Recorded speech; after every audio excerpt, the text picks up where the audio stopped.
እሺ ውድ ተማሪዎች እንደምን ሰነበታችሁ? ደህና ናችሁ ወይ? መልካም። ዛሬ የቻፕተር 4ን የመጨረሻ ፓርት 4.4 ወርልድ ዋር ሰከንድ የሚለውን እናያለን። በባለፈው ስለ ኢንተርዋር ፔሪየድ ዘ ራይዝ ኦፍ ፋሺዝም ኤንድ ናዚዝም የሚለውን ርዕስ ነው ሪቫይዝ ለማድረግ the fact that the interwar period was characterized by the emergence of Great Depression. The Great Depression was basically caused by the decline in international trade, and it brought many consequences in the world, such as inflation, unemployment, and decline in agricultural productivity, and as well it led to the rise of militarism and Nazism in Japan and Germany respectively. As well, we have seen how the fascists came into power in Italy under the leadership of Benito Mussolini, and how the Nazists, Hitler, and we have seen some characterizing features of fascism, such as glorification of war, militarism, one-party rule, and a strong ruler. These were some of the characterizing features of the so-called fascism. Now, today we shall proceed to discuss the Second World War. To begin with the alliance systems of the Second World War, Europeans attempt to maintain peace through negotiations failed in 1930s. It was because of the rise of dictators. እንግዲህ አውሮፓውያን ከአንደኛ ዓለም ጦርነት በኋላ ጦርነትን ግጭትን በሰላማዊ ሁኔታ በድርድር በኔጎሲዬሽን የመፍታት ሲስተምን ፕራክቲስ እያደረጉ ነበር፣ አቴምፕት እያደረጉ እየሞከሩ ነበር። ሆኖም ግን ይሄ ግጭትን በሰላማዊ ሁኔታ በኔጎሲዬሽን በድርድር የመፍታት ሁኔታ በ1930ዎቹ ፌል አድርጓል። ለምን ፌል አደረገ ቢባል ደግሞ ቢኮዝ ኦፍ ዘ ራይዝ ኦፍ ዲክታተርስ ነው። በዚህ በ1930ዎቹ በባለፈው እንዳልነው የተለያዩ ዲክታተር ገቨርንመንት በተለያዩ አካባቢዎች ስልጣን ላይ ወጥተዋል። ለአብነት የናዚ ገቨርንመንት በጀርመን፣ የሚሊታሪስት ገቨርንመንት እንደዚሁ በጃፓን፣ ከዛም ቀደም ብሎ በ1920ዎቹ የፋሺስት ገቨርንመንት በኢታሊ በመውጣቱ ምክንያት እነዚህ ደግሞ ጦርነትን አግሬሽንን ሰፖርት የሚያደርጉ ፋሺስት ፓርቲዎች ስለሆኑ ቤዚካሊ ግጭትን በሰላም የመፍታት ሁኔታ በ1930ዎቹ ዓመተ ምህረት ሙሉ በሙሉ ፌል ሊያደርግ ይችላል ማለት ነው። ለአብነት ያክል in 1934 ጀርመኒ started rearm in the violation of Versailles Treaty። በ1934 ዓመተ ምህረት የቨርሳይልስ ስምምነትን በመጣስ ጀርመን ራሷን በወታደር ማደራጀት ጀምራለች። ራሷን የተለያዩ ውትድርና ስልጠናዎችን መስጠት፣ የጦር መሳሪያዎችን መታጠቅ ችላለች ማለት ነው። በተመሳሳይ ጃፓን began to rebuild its naval of the Washington Agreement of 1922 በ1922 ዓመተ ምህረት ዋሽንግተን አግሪመንት የሚባል ስምምነት ነበር። ይሄ አግሪመንት ምንድነው የሚለው ሀያላን ሀገራት ናቫል ፓወራቸውን እንዲቀንሱ የሚያስገድድ አግሪመንት ነው። ይሄን በመጣስ ጃፓኖች እንደዚሁ የባህር ኃይላቸውን ሪቢውልድ ማድረግ ጀምረዋል። በ1936 ዓመተ ምህረት ሂትለርና ሞሶሎኒ ማለትም የጀርመኑ ሂትለርና የኢጣሊያው ሞሶሎኒ ዘሜድ አክሲስ ማለት አሊያንስ ማለት ነው፣ ጓደኝነት መስርተዋል። ይሄም ጀርመንና ኢጣሊያ የመሰረቱት ጓደኝነት ወይም አክሲስ ወይም አሊያንስ በሀገራቱ ዋና ከተማ ስያሜ ሮም በርሊን አክሲስ ይሰኛል። ሮም በርሊን አክሲስ ይባላል። ሁለተኛ ዓለም ጦርነት ከተቀሰቀሰ በኋላ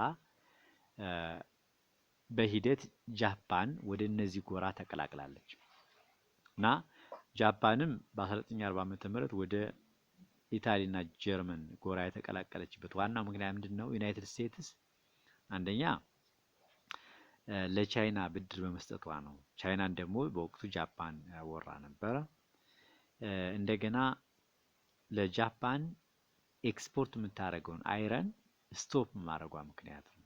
በዛ ምክንያት ከአሜሪካን ጋር በነበራት ስጣግባ ምክንያት ቀጥታ ወደ ጀርመንና ወደ ኢታሊ በመቀላቀል የሶስትዮሽ ስምምነት ተፈራርመዋል። ሶስቱም ሀገራት ማለትም ጀርመን፣ ኢታሊና ጃፓን። ይሄም ስምምነት ምን ይባላል?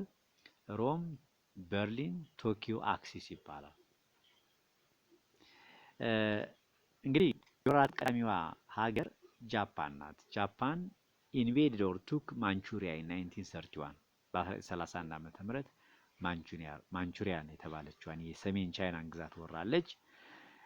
when the League of Nations condemned Japan withdrew from the League of Nations in 1933 League of Nations በጃፓን ላይ ውግዘት ሲያስተላልፍ ጃፓንን ሲያወግዝ ሲቃወም ምን ታመጣለህ ብላ ጃፓን ከሊግ ኦፍ ኔሽን በ1933 ዓመተ ምህረት ልትወጣ ትችላለች ማለት ነው።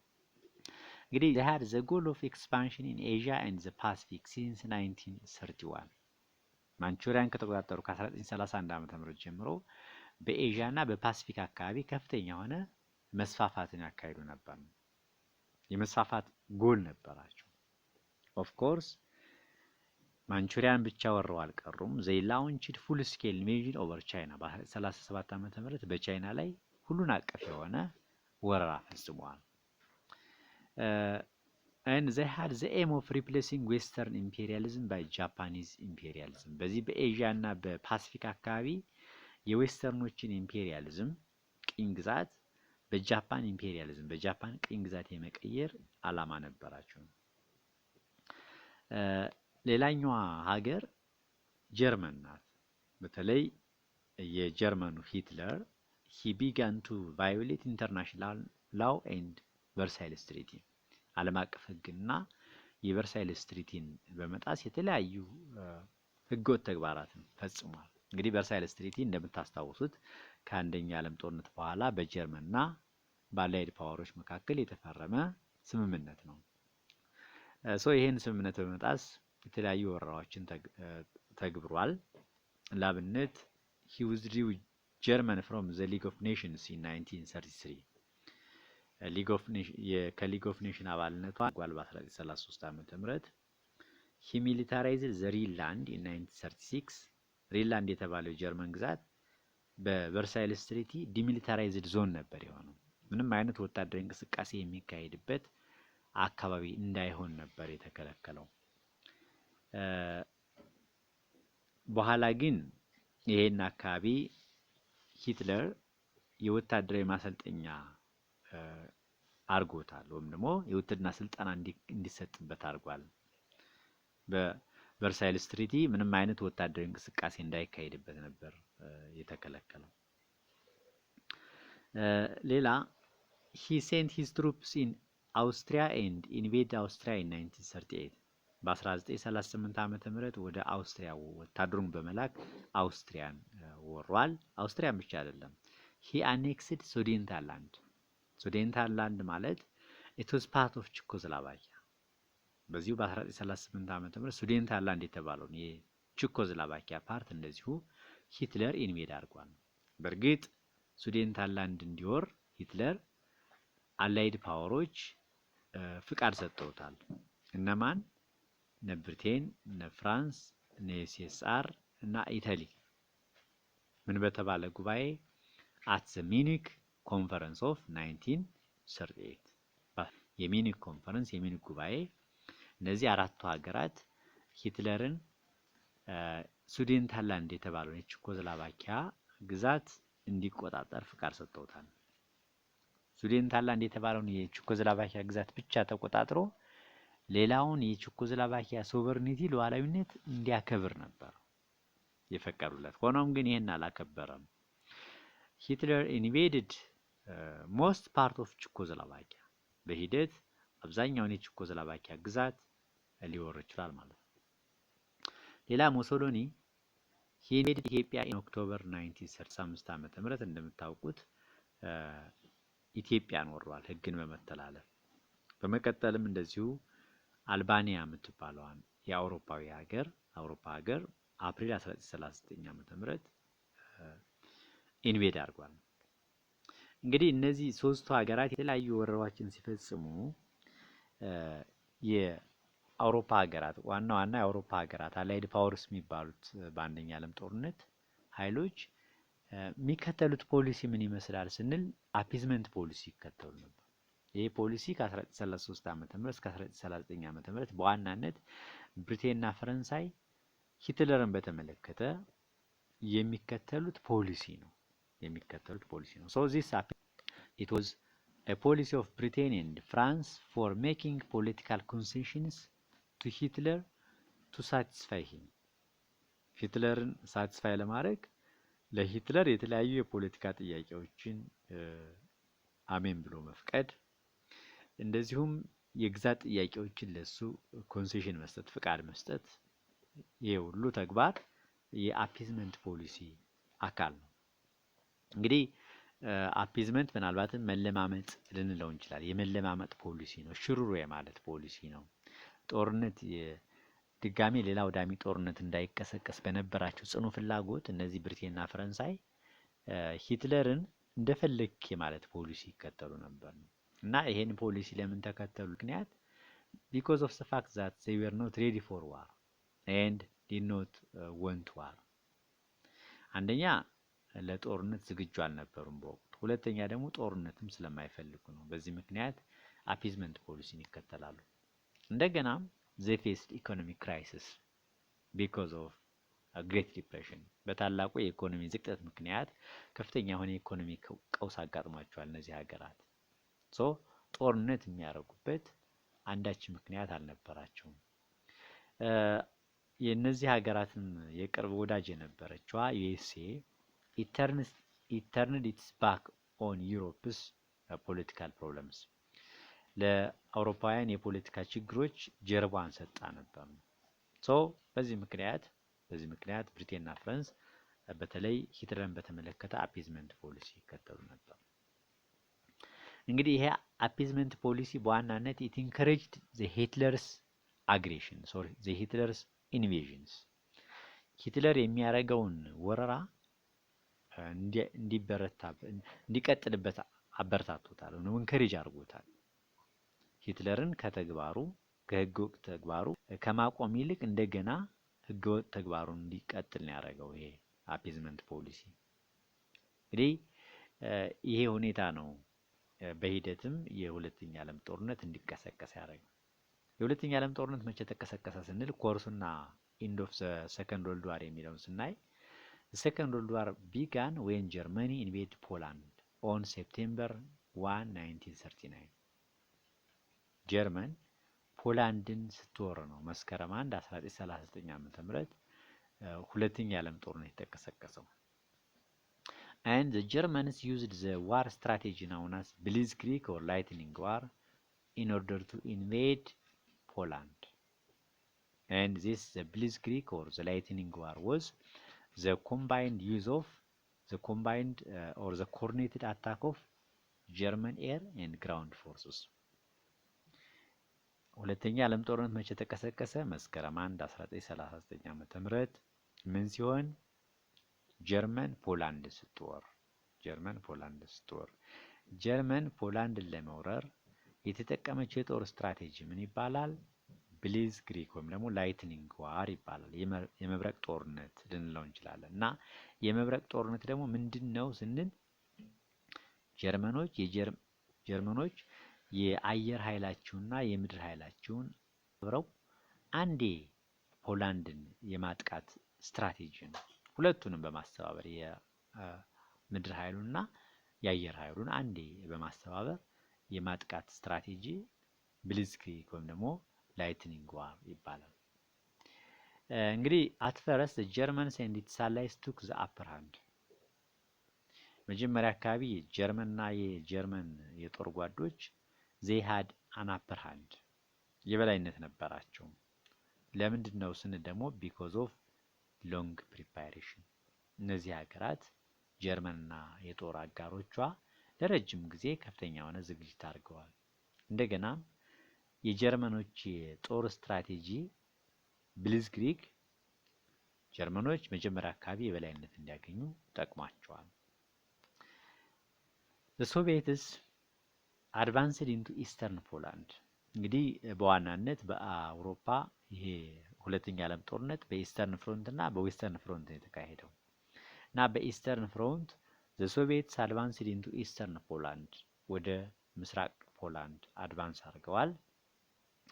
በዛም they occupied the Baltic states በባልቲክ ሲ አካባቢ በባልቲክ ባህር አካባቢ የሚገኙ ሀገራትን ማለትም ላቲቪያ፣ ስቶኒያ እና ሊቱዌኒያ የሚባሉ ሀገራትን ኦኪፓይድ አድርጋለች ሶቪየት። ቤሳርቢያ ኤንድ ኖርዘርን ቡኮቪና የተባሉ የሮማኒያ ግዛቶችንም እንደዚሁ ኦኪፓይድ አድርጋለች። ፊንላንድን ተቆጣጠራለች። በዚህ በምስራቅ አቅጣጫ ማለት ነው። በምዕራብ የጦር ግንባር ፖላንድ ፌል ካረገች በኋላ ለሚቀጥሉት 7 ወራት ያክል ምንም አይነት ጦርነት አልነበረም። በተለይ ብሪቴን እና ፍራንስ ከጀርመን ጋራ ምንም አይነት ጦርነት አላካሄዱም ነበር። ይህ ወቅት በዌስተርን ፍሮንት ምንም አይነት ጦርነት ያልነበረበት ታይም ወይም ደግሞ ጊዜ ፎኒ ዋር ይባላል። as Poland fell, Britain and France remained inactive in what was called the Phoney War. This Phoney War is also called Siege Creek or Sitting War. የተዳፈነ ጦርነት ነው እንችላለን። እና ይሄ የተዳፈነ ጦርነት ምንድነው? በምዕራብ የጦር ግንባር ጀርመኖች ፖላንድን ከተቆጣጠሩ በኋላ ምንም አይነት ጦርነት ያልተካሄደበት ሁኔታ ነው ነው።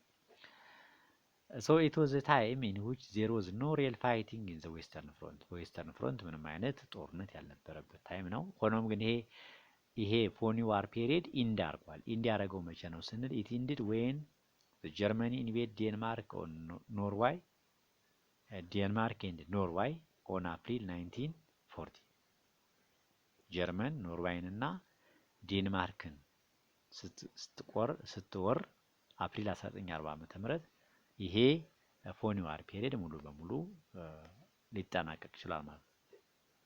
እንግዲህ በዚህ በዌስተርን ፍሮንት ብዙ ቦታዎችን የወረሩት መጀመሪያ ዴንማርክ እና ኖርዌይን ወረሩ። በመቀጠል ኔዘርላንድ እና ቤልጂየምን ወረሩ። እንዲሁም ቆየት ብሎ ደግሞ ታላቋን ፈረንሳይን ኢንቬድ አድርገዋል ጀርመኖች። ስፔሻሊ ፈረንሳይን ለመውረር ፈረንሳይን ለመቆጣጠር ጀርመኖች ኢምፕሎይድ ያደረጉት ኦፕሬሽን ወይም ደግሞ ዘመቻ ምን ይባላል? ኦፕሬሽን ሬድ ይባላል።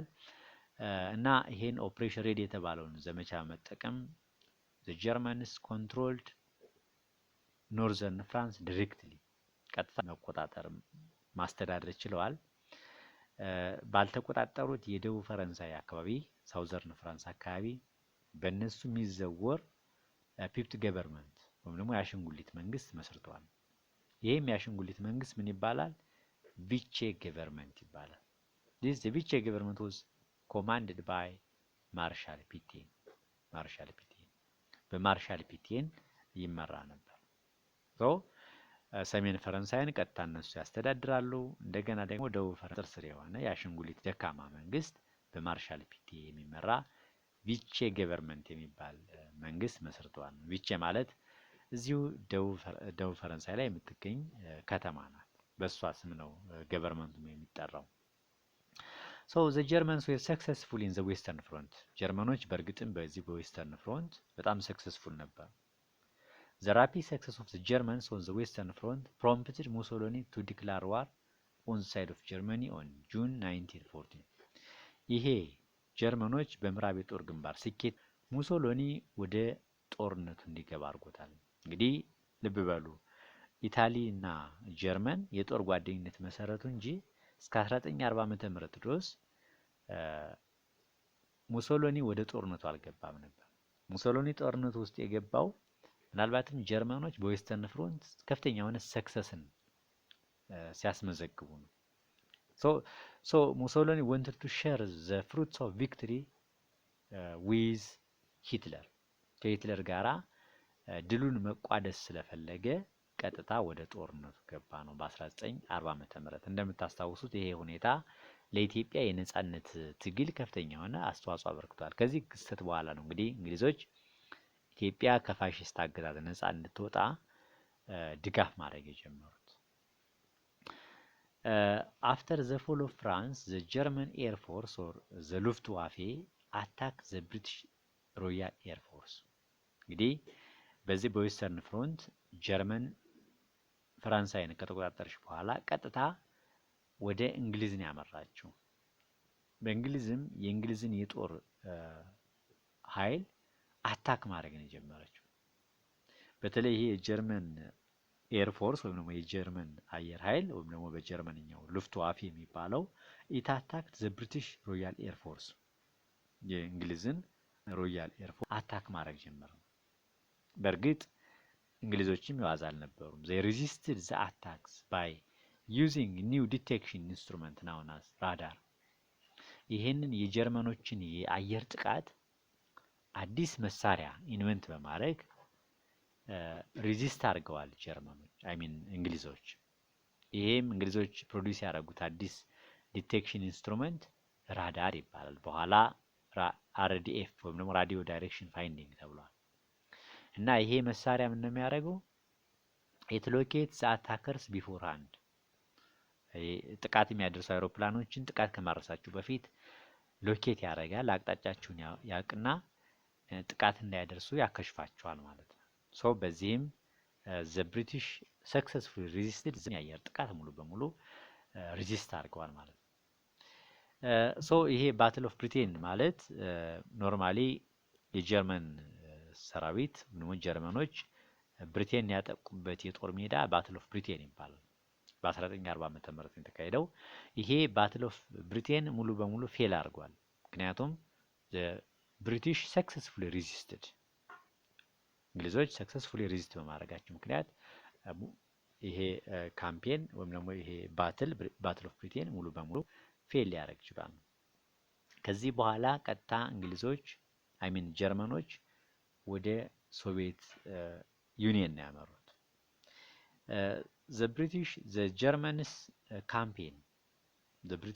the Germans campaign to invade Soviet Union was known as Operation Barbarossa። ጀርመኖች ሶቪየት ህብረትን ለመውረር ሶቪየት ህብረትን ለመቆጣጠር በዚህ በሁለተኛ የተጠቀሙት የጦር ዘመቻ ስም ኦፕሬሽን ባርባሮሳ ይባላል። ኦፕሬሽን ባርባሮሳ ይባላል። እንግዲህ ይሄ ኦፕሬሽን ባርባሮሳ መጀመሪያ አካባቢ ሰክሰስፉል ነበር። ጀርመኖች ብዙ የሶቪየት ህብረትን ወታደር አታክ ማድረግ ችለዋል። ሆኖም ግን the Soviets responded by the scorched earth policy። ሶቪየቶች ለዚህ ለጀርመን ወረራ ሪስፖንድ ያደረጉት በምን አይነት መንገድ ነው? ስክሮችድ እርዝ ፖሊሲ በሚባል ታክቲክ ነው። ይሄ ታክቲክ ምንድን ነው?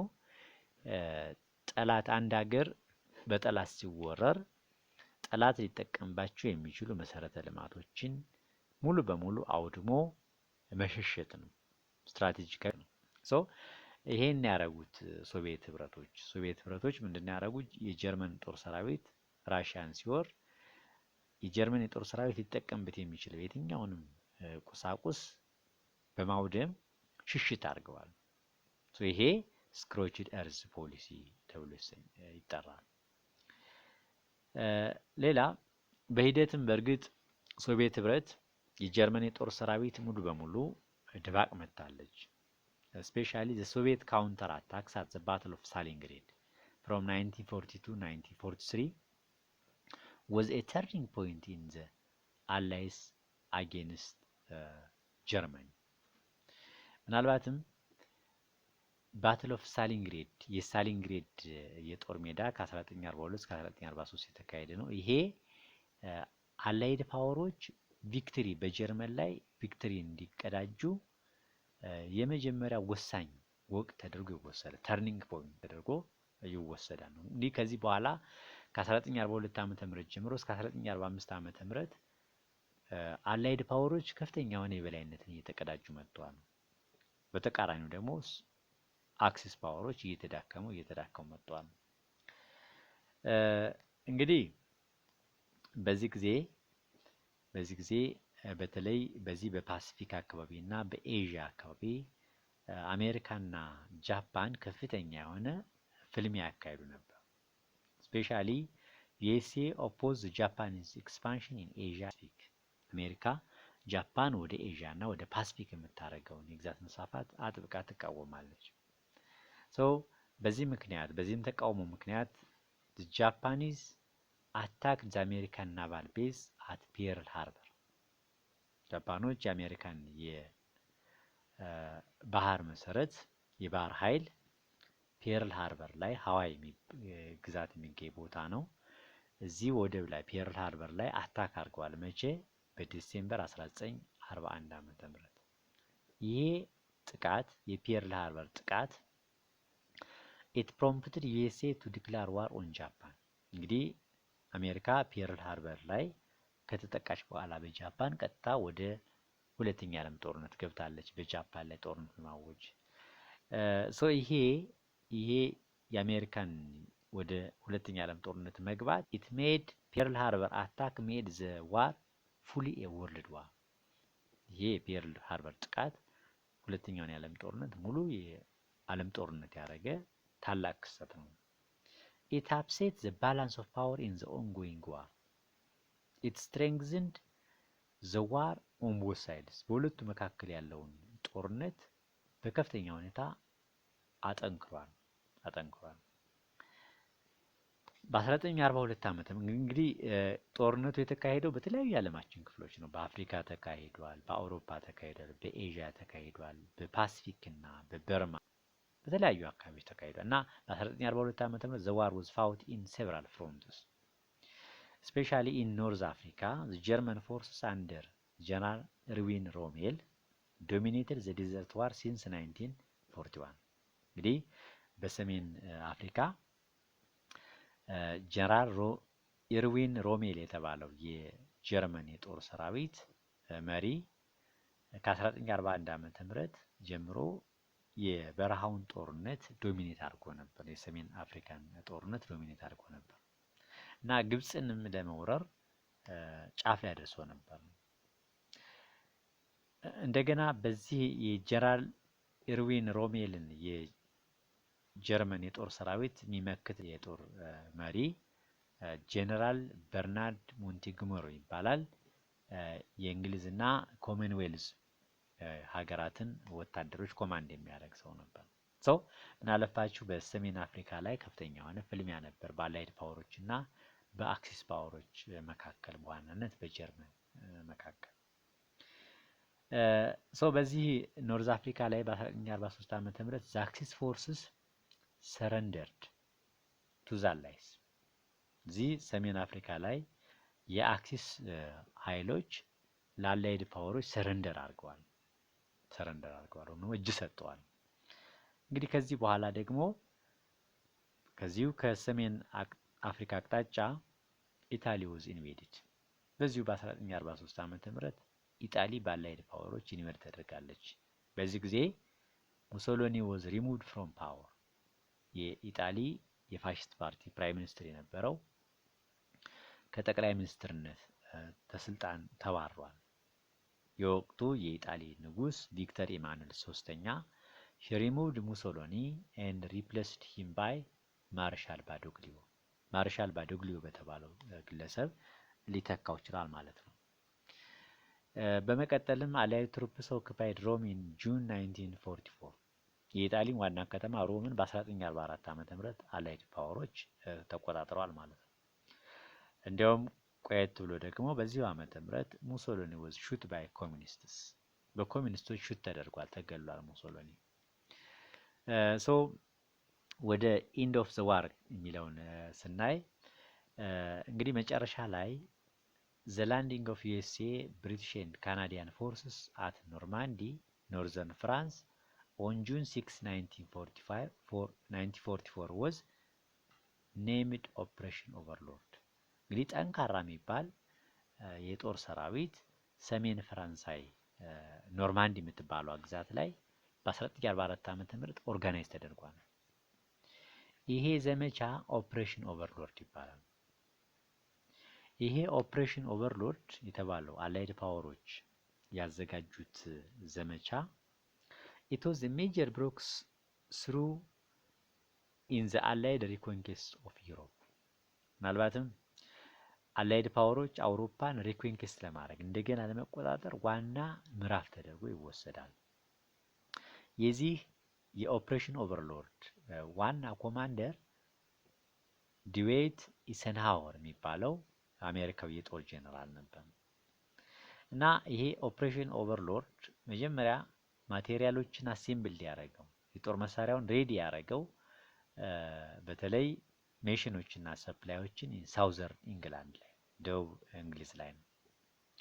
ይሄ ኦፕሬሽን ኦቨርሎርድ ብዙ በጣም ግዙፍ የጦር ሰራዊት የነበረው ግዙፍ የጦር መሳሪያዎችን ይጠቀም የነበረ ካምፔን ነው እና በዛም ኢት ላይብሬትድ ኦልሞስት ኦል ኦፍ ፍራንስ ኢኔብሊንግ ቻርልስ ዲጎሌ ሊደር ኦፍ ፍሪ ፍራንስ ኢንተር 1944 ፈረንሳይን ነፃ በማድረግ ቻርልስ ዲጎሌ የተባለው የፈረንሳይ አርበኛ ከእንግሊዝ ወደ ፈረንሳይ መጥቶ የፈረንሳይ መሪ እንዲሆን አድርገውታል። መቼ? በ1944 ዓመተ ምህረት። ወደ ምስራቁ የጦር ግንባር ስንሄድ ደግሞ ኢን ዘ ኢስተርን ፍሮንት ዘ ሶቪየት ሬድ አርሚ ላይብሬትድ ዘ ሶቪየት ቴሪቶሪስ የሶቪየት ሬድ አርሚ ወታደር የሶቪየትን ግዛት ላይብሬት ማድረግ ችሏል። It reached the border of Poland by 1944 and it launched Operation Bagration against Germany. ሶቪየት ህብረት ጀርመን ላይ ያወጀችው ዘመቻ ያካሄደችው ዘመቻ ኦፕሬሽን ባግሬሽን ይባላል። በዚህም ዘመቻ ሶቪየትስ ኮንትሮልድ ኢስተርን ኤንድ ሴንትራል ዩሮፕ ኢን ኦገስት 1944 ኦገስት 1944 ዓመተ ምህረት ምስራቅና ማዕከላዊ አውሮፓን ኮንትሮል ማድረግ ችለዋል ሶቪየት ህብረቶች። እንግዲህ በ1940ዎቹ በ1944 በ1943 ጀምሮ በ1944 በ1945 ዓመተ ምህረት አላይድ ፓወሮች ከፍተኛ አክሲስ ፓወሮች ደግሞ እየተሸነፉ መጡ። በፓሲፊክ አካባቢ ያለውን ስናይ ደግሞ ኢን ዘ ፓሲፊክ ዘ ዩኤስኤ ፎርስ ዲፊትድ ዘ ጃፓኒዝ ፎርስ አት ዘ ባትል ኦፍ ሚድዋይ በ1942 ዓመተ ምህረት ባትል ኦፍ ሚድዋይ በተባለ የጦር ሜዳ የዩኤስኤ የጦር ሰራዊት ጃፓንን ድባቅ መቷል። ጃፓንን ሙሉ በሙሉ ዲፊት አድርጓል። በዌስተርን ፍሮንትም እንደዚሁ ድሉ በመቀጠል ዘራሻ ሬድ አርሚ አንደር ማርሻል ዙኮቭ ኢንቬድድ በርሊን። እንዲያውም የጀርመን ዋና ከተማ በርሊንን ኢንቬድ አድርጓል። ማርሻል ዙኮቭ የተባለው የራሻ የሬድ አርሚ ኮማንደር። እንግዲህ በርሊን ተወራ እኔ ቁም ያለድም በማለት አዶልፍ ሂትለር ሂ ኮሚትድ ሱሳይድ ራሱን አጥፍቷል። መቼ? አፕሪል 30 1945 ዓመተ ምህረት። እንግዲህ ትንሽ ቆይቶ ግንቦት 8 1945 ዓመተ ምህረት ዌስተርን አላይስ ሴሌብሬትድ ዚስ ዳይ አስ ቪክትሪ ኢን ዩሮፕ ዳይ ተብለው ይከበራል ተከብሯል። ግንቦት 8 በየዓመቱም ታስቦ ይውላል። ሶቪየቶች ደግሞ ቪክትሪ ዳይ ብለው የሚያስቡት ግንቦት 9 1945 ዓመተ ምህረት ያለውን ወቅት ነው። እንግዲህ ይሄ በአውሮፓ ጦርነቱ ማለቁን ያበስራል ማለት ነው። እንግዲህ በዚህ ወቅት ደግሞ በዚሁ በ1945 ዓመተ ምህረት ዘ ግሬት ስሪ ፓወርስ ሶስት ሀያላን ሀገራት ኮንፈረንስ አካሂደዋል። ይሄም ኮንፈረንስ ምን ይባላል? የልታ ኮንፈረንስ ይባላል። በዚህ ኮንፈረንስ ሶስት ሀያላን ሀገራት ማለትም አሜሪካ በሮዝቬልት አማካኝነት፣ ብሪቴን በቸርችል አማካኝነት እና ዩኤስኤስአር በጆሴፍ ስታሊን አማካኝነት ስብሰባ አካሄዱ። ስብሰባ ላይ ምን ተወያዩ? they discussed to end the war and future of Eastern Europe ጦርነቱን ለማቆምና የወደፊቱ የምስራቅ አውሮፓ እጣ ፈንታን በተመለከተ ዲስካስ አድርገዋል። በመቀጠልም አሁንም በፖትስዳም ኮንፈረንስ ጀርመን የሚገኝ ቦታ ነው ፖትስዳም። በዚህ ጉባኤ ላይ ጁላይ 1945 ዓመተ ምህረት በተካሄደው በፖትስዳም ኮንፈረንስ አላይድ ፓወሮች they agreed on peace settlement with German and drew plans for ከጀርመን ጋራ ፒስ ሴትልመንት መስርተዋል። እንደገና ጃፓንን እንዴት አድርጎ ሰረንደር ማድረግ እንደሚገባ እንዴት አድርጎ እጅ እንደምሰጥ ውይይት አድርገዋል። አዝዌል እንግዲህ እነዚህ ጉባኤዎች በሂደት የዩናይትድ ኔሽን እንዲመሰረት አድርገዋል። ዩናይትድ ኔሽን የተመሰረተው አፕሪል 1945 ዓመተ ምህረት አሜሪካ ሳን ፍራንሲስኮ የሚባል ግዛት ላይ ነው። ዋናው ዓላማም ቱ ፕሪቬንት ዘ ዋር ጦርነትን መከላከል ነው።